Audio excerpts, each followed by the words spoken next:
Məsələn, aksesuar açmaq istəyirəm, onlayn səhifə və onu irəlilətmək istəyirəm. Neynəməliyim? İlk 5 addım deyin mənə, mən də deyim ki, doğru ünvandayam. Heç bir SMM sizin işinizə sizin qədər, nə qədər professional olur olsun, sizin qədər can yandırmayacaq. Fəaliyyət göstərən sosial media marketoloqlarının demək olar ki, 95%-i özlərini peşəkar kimi təqdim edirlər.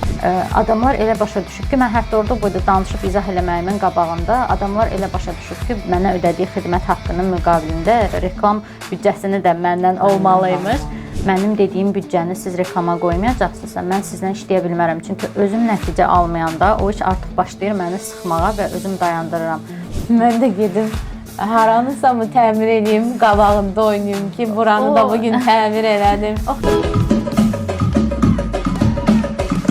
Siz də düşünürəm ki, öz sahənizdə bir obraz yarada bilərsiniz. Bu obraz üçün mən Fəngiz xanımı düşünürəm, özümü çağıram. Ola bilər. Siz bizim obrazımız olun Fəngiz. Fəngiz özü çoxdan. Siz sima olaraq öz bilik və bacarıqlarınızı, nələrə qadirsiniz, onu ortaya qoymağa bacarasınız, insanlarda sizə qarşı bir güvən yaransın. Birinci güvən satmaq lazımdır.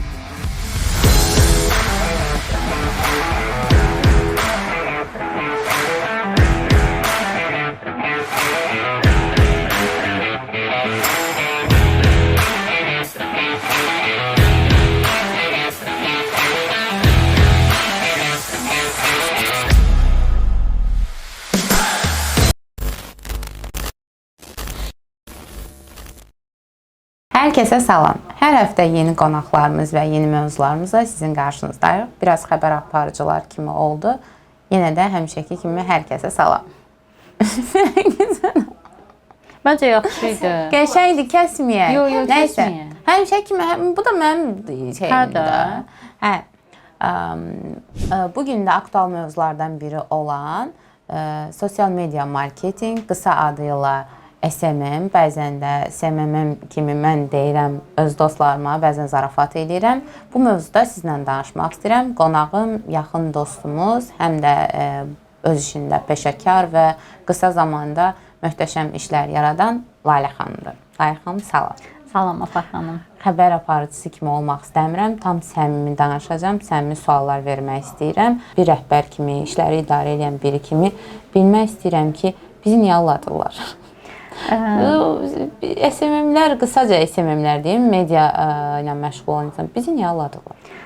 Belə deyim, burada hər iki tərəfin rolu böyükdür. Yəni qarşı tərəfin, yəni biznes sahibinin də bu sahədə anlayışı olmaması da önəm daşıyır və digər SMM xidməti təklif edən digər tərəf də burada önəm daşıyır. Çünki bildiyiniz kimi hazırda sektorda SMM adı altında xidmət verən yetərincə çox, hətta deyərdim həddindən artıq çox insanlar var və onların bu işi nə dərəcədə bacardığını ilk siz ondan xidmət aldığınız zaman məlumatınız olmur.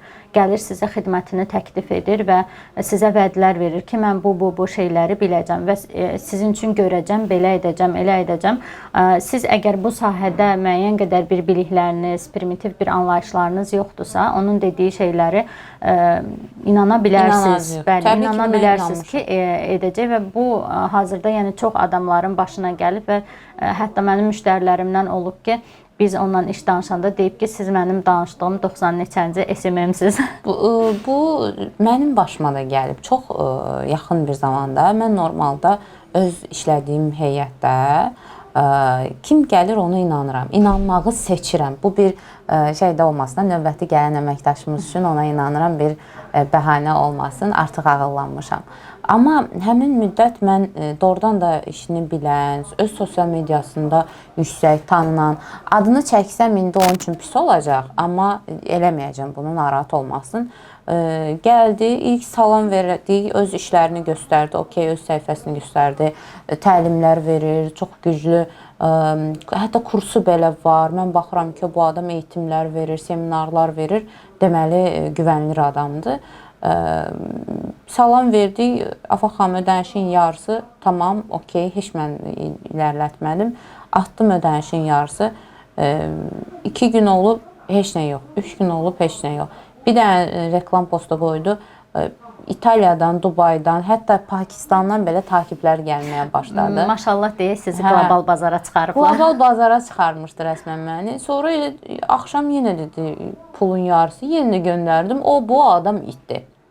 Rəsmən itdi. İlk kəz dolandırılırdı. Belə deyim, bu məsələ tək sizin başınıza gəlməyib. Yəni kiçik sahibkarlardan tutulmuş böyük sahibkarların demək olar ki, çoxunun başına gəlib. Yəni çoxdur yalan vədlər verirlər, biz belə edəcəyik, elə edəcəyik. Və bəzəkli düzəkli özlərinin səhifələri olub. Buradan demək istəyirəm, məsələn, mənim özümün səhifəm yoxdur. Doğrudan da bunu yoxdur, mənə çox irad bildirirlər, amma təvazökarlıq kimi olmasın, mənim ona ayıracaq zamanım həqiqətən də yoxdur ki, mən özümə bir səhifə yaradım, orada çoxlu kontentlər yaradım. Bugün belə görüşmək üçün biz 3 ayda müzakirə edirik. Bəli, bu çəkilişi planlamaq üçün biz vaxt heç cür ayarlaya bilmirdik.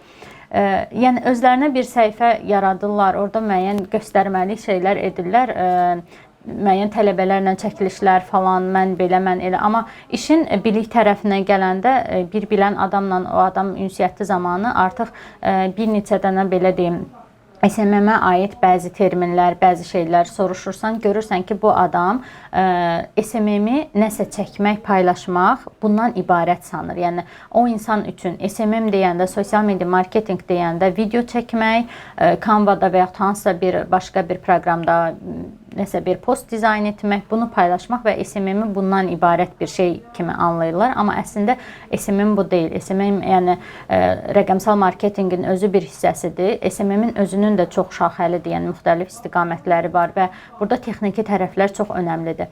Mən deyərdim ki, hazırda bizdə Azərbaycanda fəaliyyət göstərən sosial media marketoloqlarının demək olar ki, 95%-i işin texniki tərəfindən anlayışsızdır. Yəni işin texniki tərəflərini ümumiyyətcə bilmirlər.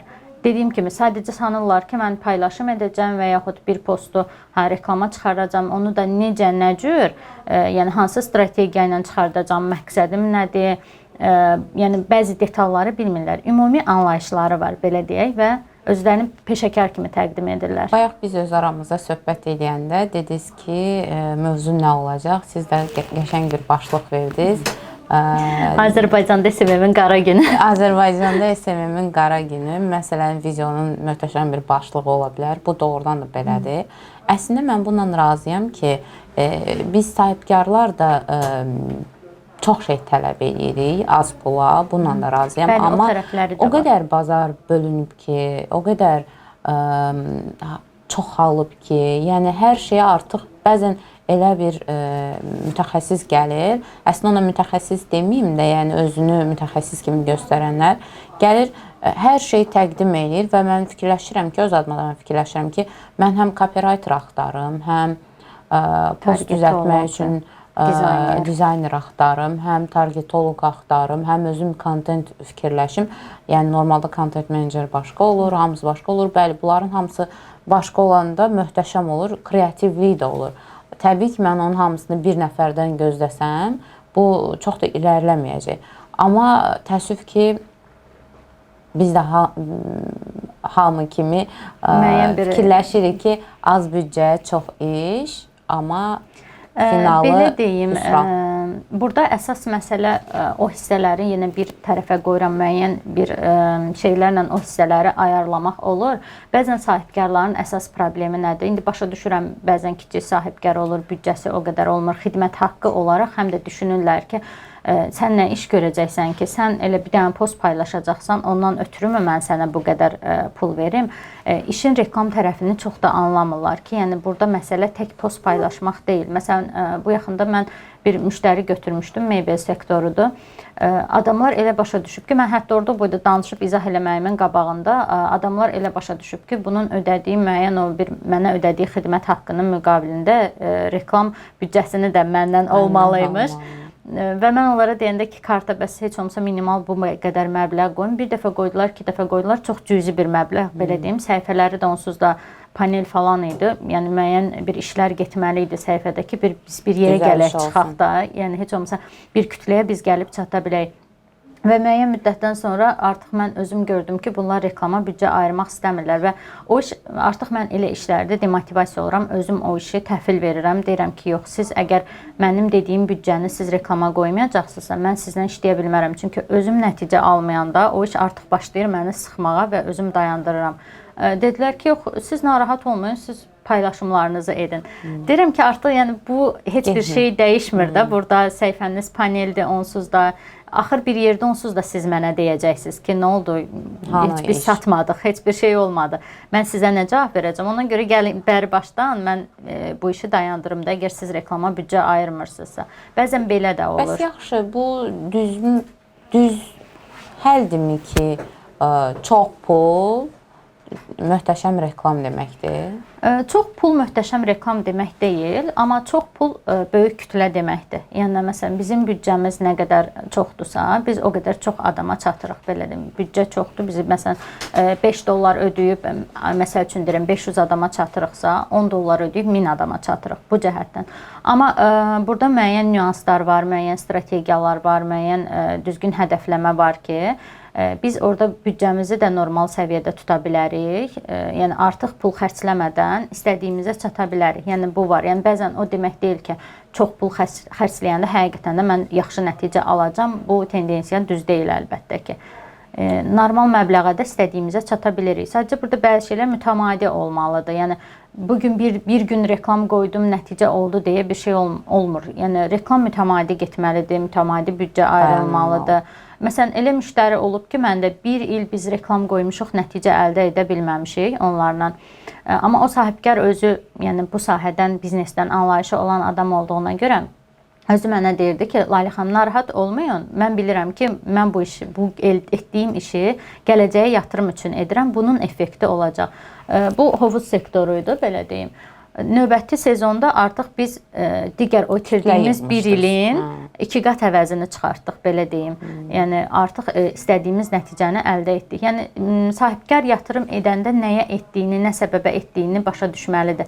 Bizdə Azərbaycanda bir məsələ var ki, tez demotivasiya olurlar ki, hə 1 ay, 2 ay işlədim, yox effekt olmadı, bir dayandıram. İndi sizə onu sual vermək istəyirdim ki, çox gənclər indi hamısı çalışırlar ki, şəxsi bizneslər olsun. Bunlara dəstək verənlərin demək olar ki, biri də mənəm. Ətrafımdakıların hamısı işə götürdüyümüz, yeni iş yaratmaq istədiyimizin hamısı da gəncdir. Və məsələn, gəlin sizlə belə danışaq. Mən gənc bir sahibkaram. Məsələn, aksesuar açmaq istəyirəm, onlayn səhifə və onu irəlilətmək istəyirəm. İlk nə etməliyəm? İlk 5 addım deyin mənə, mən də deyim ki, doğru ünvandayam.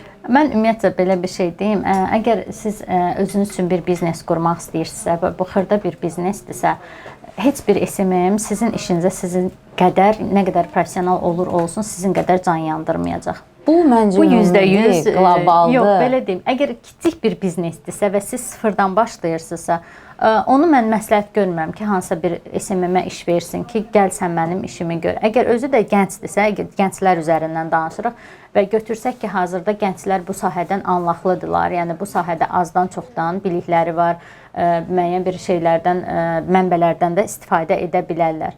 Mən ilk addım olaraq məsləhət görərdim ki, özləri müəyyən bir etaplardan başlasınlar, özləri bu işə maraqlı olsunlar, çəkiliş falan hissəsini heç olmasa.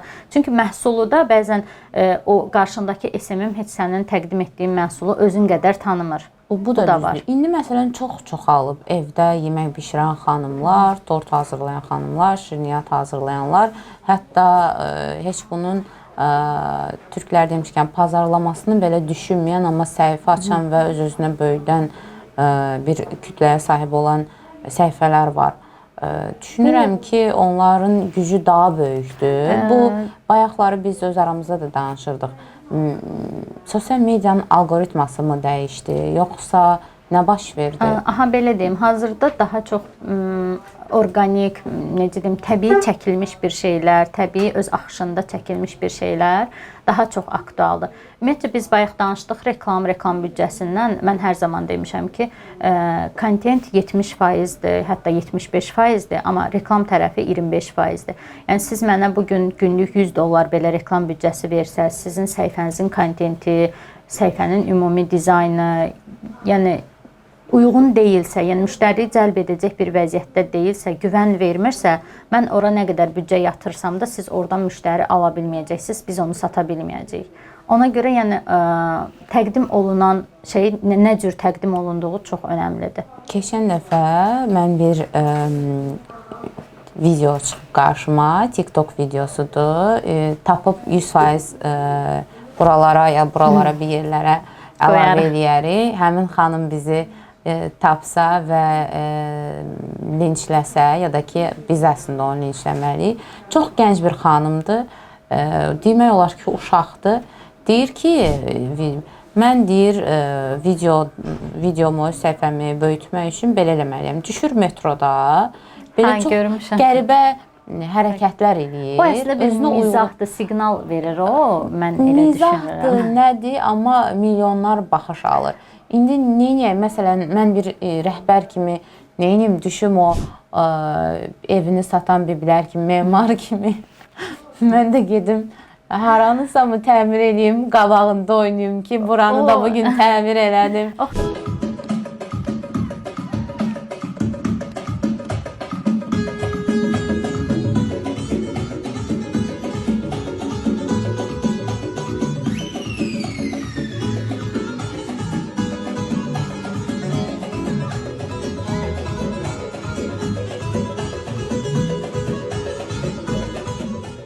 Neyim, onda mənim səhifəm artacaq. Bildiyim qədərilə aktrisadır və bibi olan xanım, yoxsa uşaq? Yox, o uşaq. Doğrudan.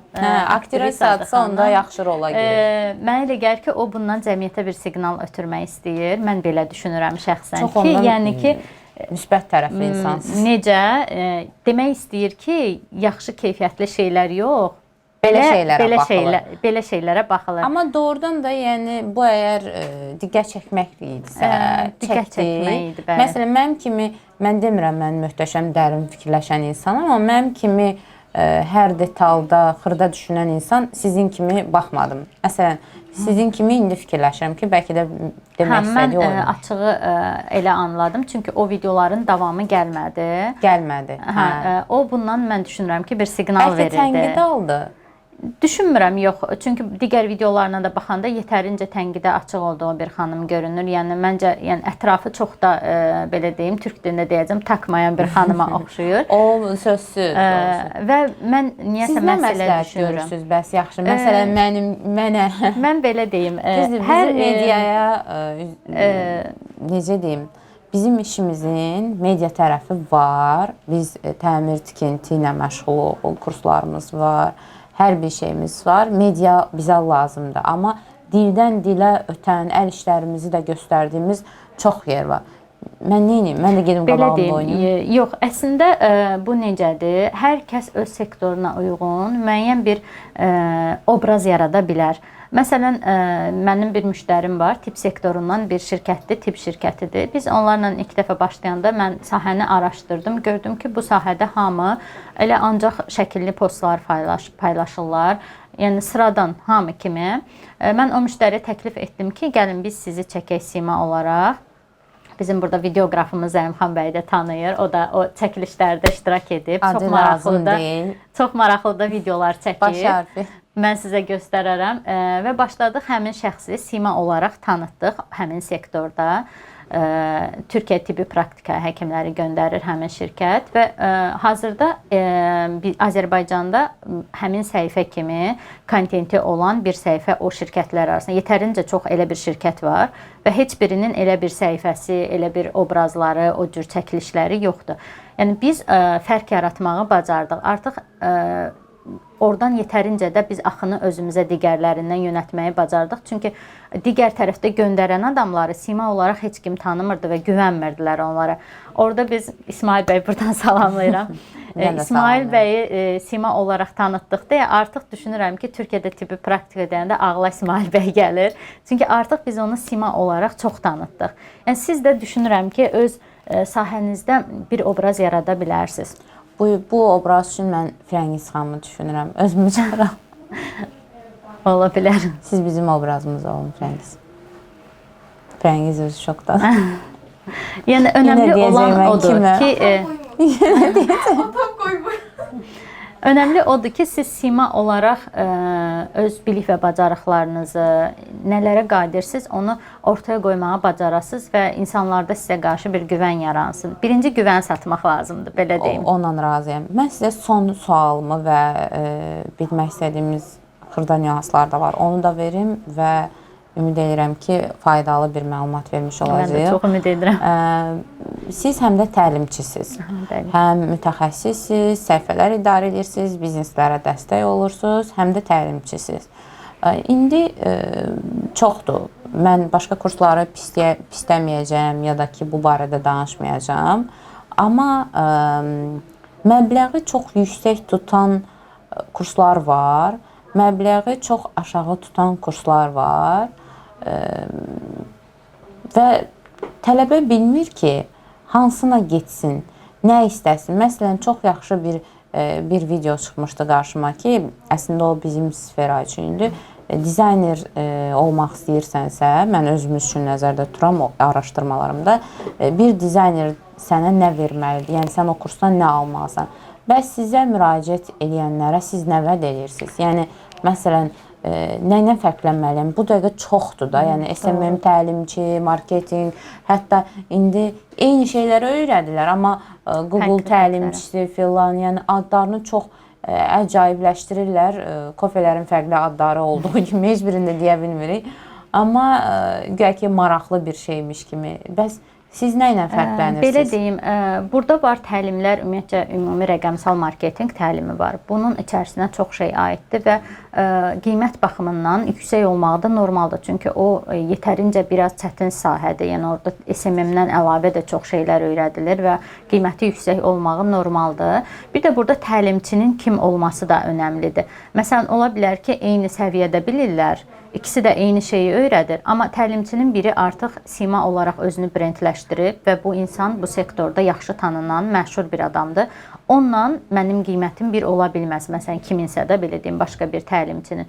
Çünki bu adam artıq özünü brendləşdirib və brendləşdirdiyinə görə də özünə bir dəyər, bir qiymət biçib və ondan aşağı düşmür və ona gedən adamlar da artıq adına gedir, belə deyim. Adına getdiyinə görə o qiymətə də razılaşırlar. Amma məncə indi gənclər artıq oyanıblar. Markanın böyük əhəmiyyəti daşımır. Marka da lazımdır. Amma məsələn, mən tutaq ki, getdim hər hansısa möhtəşəm bir kursa, ödədim böyük pullar, amma öyrəndiyim heç nədirsə, gəlib yenə başqa bir fərdi təlimçiyə müraciət edəcəm ki, 100% belə deyim, adını çəkməyəcəm. Çox bu sektorda məşhur olan bir kurs var. Adı birinci yerlərdə olan kurslardan biridir deyim.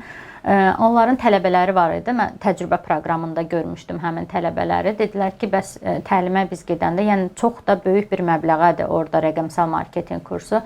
Bizə vəd etdilər ki, bəs sizə filan böyük şirkətin rəqəmsal marketinq mütəxəssisi dərs keçəcək. Hələ işi də bir yana qoyuram. O keçəcək, amma heç biz onun üzünü bir dəfə, iki dəfə görmədik. Orada digər mentor xanımlar bizə elə yola verdilər, dərs keçdilər. Bəzən onların adından da istifadə olunur. Yəni adını istifadə olunmağa icazə verir, belə deyim. Yəni müəyyən səbəblərdən, maddi tərəflərdən belə deyim. Amma nəticə o olmur. Yəni bu o demək deyil ki, yəni gənclər fikirləşməsinlər ki, mən bahalı kursa getmədimsə yaxşı nəticə əldə etməyəcəm deyə bir şey yoxdur. Bax, onu danışmaq istəyirəm. Bəzən fikirləşirlər ki, qiymət məsələn 200 manatdırsa, deməli onun öyrətdiyi heç nə yoxdur. Qiyməti 500 manat yerləşdirək ki, siz orada mı başa düşəsiniz ki, deməli təlimçimi böyük Burada olur? təlimə Belə bir gedən şey deyil. adamın özünün üzərinə çox yük düşür. Məsələn, mən ilk dəfə bu sektoru təlim almağı düşünəndə demək olar ki, Bakıda bütün kurslar, bütün təlimçilər, hamının sınaq dərsi, gedib Mən danışma. bildiyim qədər siz xarici təhsil aldınız bundan bağlı. Elə də var məndə, amma yerli bizim yetərincə Təlimçilərlə. yerli mütəxəssislərimiz, yaxşı mütəxəssislərimiz var. Onların haqqını danmaya, az sayda da olsa yaxşı mütəxəssislər var. Mən də onların təlimlərini keçmişəm. Sadəcə olaraq bu əgər bu adam var gəlir deyir ki, mən SMM öyrənmək istəyirəm. Deyir, sual verirəm ki, sənin bu sahədən ümumiyyətcə anlayışın deyir, sıfır. Mən bu sahədən heç nə bilmirəm. Deyirəm ki, sıfır olduğun bir sahəni niyə öyrənəsən ki? Yəni ən azından insanın bu sahəyə müəyyən bir marağı, müəyyən bir bacarıqları olmalıdır ki, bu sahəyə. Yəni sıfırla bir sahəyə girmək mən düşünürəm ki, doğru bir şey deyil. Bu bilirsiniz nəyin cavabıdır? Deyirlər ki, bir sənətim olsun, populyar sənət, yəni indi Asant bir şey. Top 5 fakültə yarandı da son 2-3 ildə. SMM dizayner. Top 5-lərdə mobil qraf, dizayner, qrafik dizayner, sonra Resmaker, belə bir şeylər çıxdı. Yəni hətta bunlar əvvəl ki, hansısa valideyni uşaq deyə bilərdi ki, mən şey olacağam. Belə olacağam deyə deyirdilər ki, valla özünə bir sənətçi. Özünə bir sənət. Amma indi valideyn deyir ki, cəmaatın qonşunun uşağı getdi, 2 aylıq kursa, indi də maşın sürür, falan eləyir, bəşməkan eləyir, heç nə eləmir. Oturur kompüterin qabağında 2 dənə belə kod mod yazır, nəsə eləyir. İndi də yaxşı çıxır. O cəmaatın uşağı, keçən dəfə bir söhbət edir, o cəmaatın uşağı kimdir bizə də desinlər. Belə deyim, əslində indi əlimizdə yetərincə araşdırmaq üçün resurslar çoxdur. Adi məsələn ChatGPT-yə belə yazıb soruşa bilərlər ki, mən SMM təlimçisindən nələr öyrənməliyəm? Yəni SMM təlimçisi mənə nə öyrətməlidir? Siz fikirləşirsiniz ki, bu ChatGPT çıxandan sonra düşünmək azaldı. Yenə əvvəl müzakirə üçün kiməsə zəng edirdin ki, filan kəs sən məndən ağıllısan, bu mənə bir məsləhət ver. Təcrübən var idi. Fərqli sahələrdə, yəni düzdür, Allah onu çıxardan can sağ eləsin. Düşünürəm ki, ChatGPT daha adil davranır. Çünki o tanışımız da bizi öz tanışına yönəldirdi. O da nəticə də olmurdu. Hə, yəni yenə də mən təşəkkür edirəm onu çıxardanlara. Amma mən fikirləşirəm ki, bizdə onlar da bizi müəyyən tənbəlliklər yaradır, amma faydalı tərəflərindən biz faydalanaq çalışıb. Yəni biraz vaxt baxımından da bizə köməkdir, o da var. Düşünürəm ki, yaxşı tərəfləri çoxdur. Yəni məsələn, oradan bir proqram ala bilərlər. Məsələn, tutaq ki, mənə müraciət edəcəklər. Müraciət edəndə mən onlara bir silabus göndərəndə onlar müqayisə etsinlər. Görsünlər ki, bu təlimçi Lalə xanım bu şeyləri, hansı ki SMM-in bilməli olduğu şeyləri öz proqramında qeyd edibmi, mənə öyrədəcəkmi bunları? Mən marağa çox adamdan məsələn silabus almışam, yəni fake profillə belə deyim yazıb ki, mənə maraqlı idi ki, görüm bu 50 manat SMM təlimi keçənlər, nə bilim 30 manat SMM təlimi keçənlər nələr keçirlər. Və mən orada bəzi şeyləri təkrar soruşanda ki, filan şeyi keçirsinizmi, bəs burada qeyd etməmisiniz. Baxıram ki, yola verirlər. Yəni bilinir ki, bunlar artıq, yəni zaten bilinir ki, 50 manata o keyfiyyət və o qədər vaxt sərf edilməz. Uzun şorbası olmur bu atalar. Gör nə vaxt deyib, neçənci ilə qədər də gəlib çıxır. Yəni çalışsınlar, özləri araşdırsınlar, təlimçini bir sorğu-sual etsinlər, belə deyim. Bugün xoş oldu sizlə bir yerdə olmaq. Biz zaten mütəmadi bu mediadan bəhs edirik və demək olar ki, söhbətlərimizin sizlə ən azından mənim söhbətimin demək olar 90%-ni sosial media təşkil edir. Mütəmadi belə videolar qısa-qısa da olsa həftədə qonaqlarımızdan biri olmağınızı çox istəyirəm. Mütəmadi olaraq qısa-qısa da olsa bəzi məlumatlar verərik. Ən azından bilsinlər ki, çoxdur kurs, təlimçi çoxdur və yaxud da ki, sosial medianı, biznesi idarə eləmək istəyən insanlar da çoxdur. Hamısının da inşallah qazancları bol-bol olar. Amma ən azından mən çox aldanmışam. Heç olmasa qurbana çevrilməkdən, heç olmasa başqalarını, nələrə diqqət eləməlidirlər, bunlardan danışaq. Heç olmasa başqaları qurbana çevrilməsin. Təşəkkürlər gəldiyiniz üçün, minnətdaram sizə.